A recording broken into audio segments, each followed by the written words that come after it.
The fourth estate. Thank you very much for coming to cover the 35th annual general meeting of the Federation of Kenya Employers Rift Valley branch.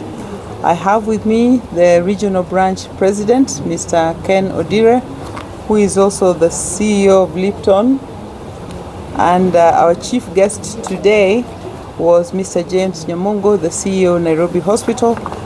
I have also members of the executive committee of this branch. The members of the Federation of Kenya Employers Rift Valley branch gathered under the theme Enterprise, Resilience and Sustainability.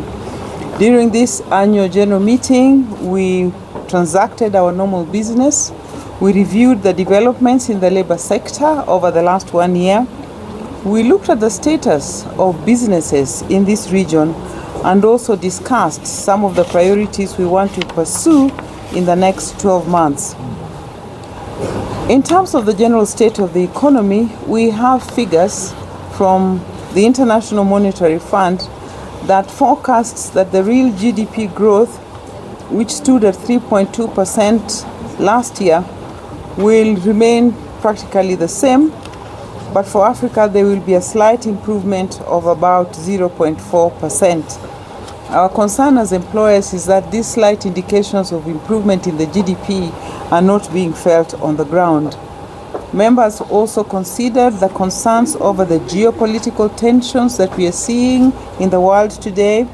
The Russia-Ukraine war continues, Israel-Hamas, tensions between Israel and Iran, and the fears are that this could go into a full-blown war. We are also aware that the US elections are under discussion here in our region. South Sudan elections are also in the offing. We have some security challenges in our continent as well. The other phenomenon that is impacting Africa generally is that we are seeing an emergence of youthful leaders across the continent, and this will shape the trajectory of our economics, not just this year but in the years to come. Coming closer to home, Kenya has faced a prolonged period of economic challenges, significantly impacting microeconomic performance at grassroots level. The trend has continued this year. Many of our enterprises are closing, downsizing, or relocating to neighboring countries due to the high cost of doing business. In contrast, input and purchase prices saw a decrease in Q1 this year compared to the previous quarter. This we are attributing to the easing of commodity prices. The agricultural sector, however, experienced a surge in demand to 39.6%. Production was at 24.7% and sales at 33.6%, which is supported by favorable weather conditions. But the concern is that full-time employment remained largely unchanged due to increased costs of farm inputs. However, these figures that show some slight improvement in the agricultural sector and others is not being felt by the CEOs, who generally have talked about a decrease in demand and an increase in sales prices. So there are mixed signals about the performance of the economy. For sectors such as manufacturing and services, there's been a sharp lowering of production volumes, and this is due to the lower consumer demands. So the agricultural sector is the one that stood out, where we are seeing higher production volumes, but of course this is now under threat given the vagaries of weather, the heavy rainfall that we are seeing. Our appeal to the government as employers in this region is to create an enabling environment for enterprises that fosters innovation, entrepreneurship and investment. This includes providing access to capital, promoting market competitiveness, streamlining regulatory processes, and offering incentives for growth and expansion.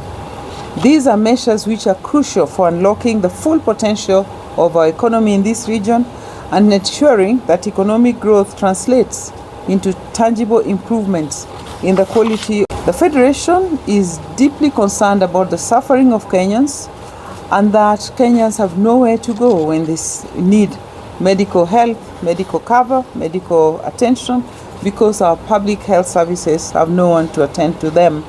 We have seen some tragic consequences on the loss of lives, And of greater concern is that the impact that the rains are having obviously is also adding to the challenges, the health challenges that Kenyans have, and they will have no reprieve because they cannot access hospitals, or if they access, then there's no one to attend to them.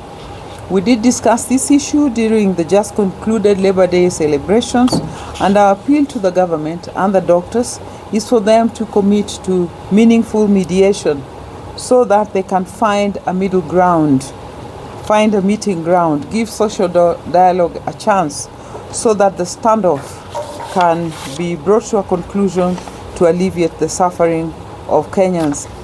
The Federation of Kenya Employers has been involved in the conciliation process, but our concern is that it has not yielded tangible fruit and the doctors remain out of work. The state of labor relations is therefore tense, arising from this major strike in a very key sector of our economy. We looked at the performance of various key sectors in this particular region, such as the tea sector. The tea sector plays a pivotal role in our economy as a nation.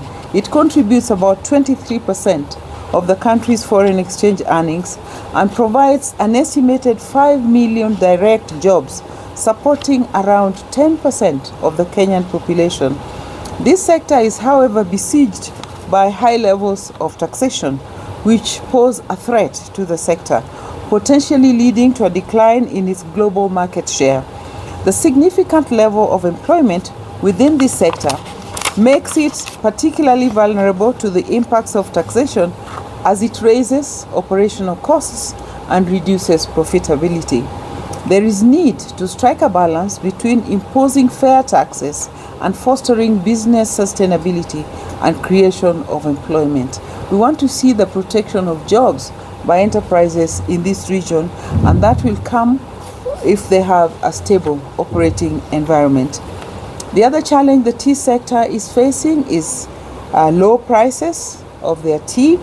And these low prices not only undermine the profitability of tea plantations, but also have a ripple effect on workers and communities that rely on this sector for their livelihoods.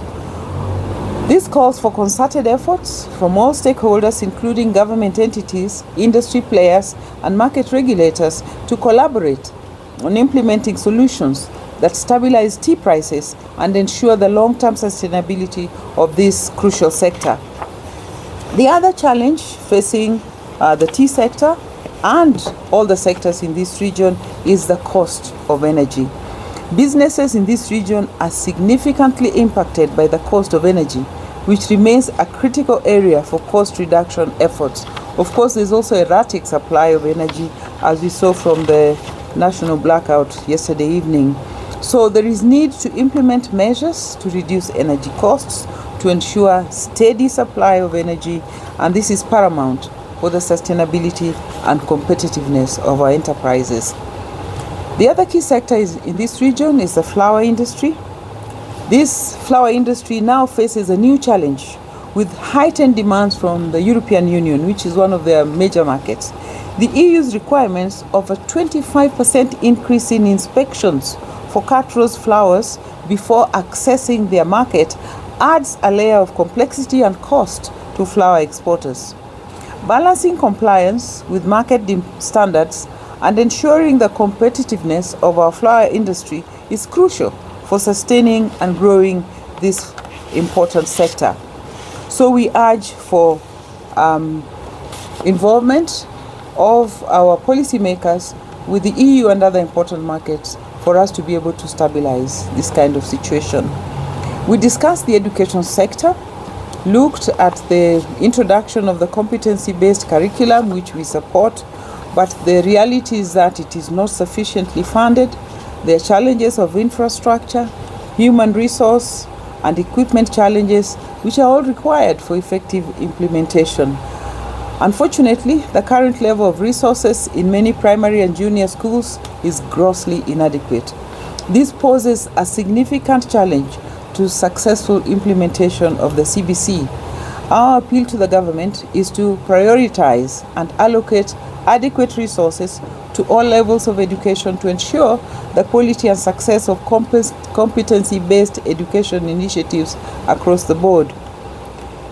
We are also concerned about the level of funding for the university sector, and there is need again to provide adequate funding for us to be able to realize the new funding model which the government has recently introduced. In conclusion, as employers, we commit to continue doing what we can to run our businesses, but this is increasingly difficult because of the challenges that businesses are facing, and we are looking to greater engagement with the government to look at how to stabilize the business environment so that we can focus on doing businesses that give employers some fair return and allow us to keep employees in active service. So our appeal is for engagement as employers, for dialogue to be given a chance so that employers and other stakeholders continue to play the crucial role in nation building and sustaining harmonious labor relations. In this regard, we want to express our gratitude to His Excellency the President for having given mandate to the labor sector entities, the wages councils, to sit down and discuss and see what can be done about the minimum wages, because although there is a demand from workers for an increase, employers are also experiencing challenges in meeting the high labor costs given the increased payroll deductions, and we look forward to meaningful engagement as social partners so that we can strike a balance within the needs of the employees and the needs of enterprises. Thank you very much. Okay, thank you.